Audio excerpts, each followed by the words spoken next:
hoy ny voalazan'ny tenin'Andriamanitra ao amin'ny Korinthiana faharoa toko fa 12:7 Korinthiana faharoa toko fa 12:7 manao hoe hoy izy tamiko ampy ho anao ny fahasoavako fa ny heriko dia tanterahana ao amin'ny fahalemena.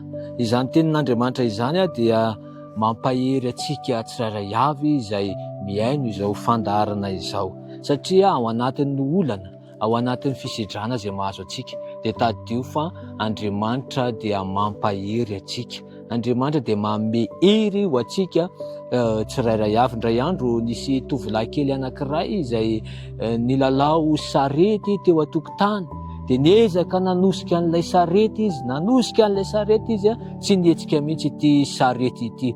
Fa tamin'ny fotoana farany dia hitany ray niezaka nataony dia nanampy azy ny dadany ary natosika ilay dadany ilay sarety dia nandeha ilay sarety, nietsika ilay sarety. Inona moa no tiana tongavana amin'izay tantara kely izay? Indraindray ianao miezaka iriry mampiodina amin'ny fiainanao, indraindray ianao mandeha irery, fa izao raha eo Jesosy Kristy, eo Andriamanitra manosika amin'ny fiainana dia izao mandeha ny fiainanao. Ka izao tadio ny teny fikasana teo manao hoe ny herin'Andriamanitra dia tanterahana ao anatin'ny fahalemena. Hitahanao aneny Tompo hivavakitsika.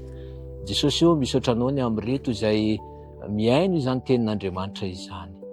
Mety misy aminay Jesosy eo malemy reraka, fa izao ianao nanome toko fa ao anatin'izany fahalemena izany dia hanome hery anay tsirairay avy ianao, dia tanteraho amin'ny tsirairay avy izay miaino izao fandaharana izao izany amin'ny anaran'i Kristy. Amen.